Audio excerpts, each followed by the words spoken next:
time, I think one of the difficulties that we have is how we define the far right. In fact, when we say the far right didn't do that well, that's because we leave out parties that could very well be on the far right. What's happening in Hungary or in Poland, I think, is part of the picture. We cannot just focus on France and Britain and Italy because that's the most visible part. In fact, the boundaries between far right and right are not very clear. Why should Orban go one way or the other? It depends. It's strategy.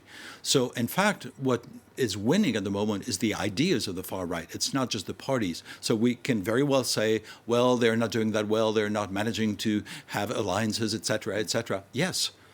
But who's winning the game? Is that the right then moving further towards Yes. the far right? Yes, I think basically that's what's been happening with a few exceptions. And the exceptions are important. I mean, look at Spain, for example, because what it reveals is that when you have alternative strategies, then you can have alternative results. On the contrary, I think that the case of France is very illuminating.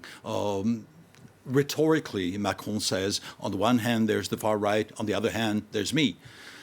In practice, his policies on immigration or his basically his stance on rights hasn't demonstrated that there's a clear opposition between the two. And so, in fact, when there's no clear opposition between the far right and other parties, well, the far right wins. Look at what happened in Germany.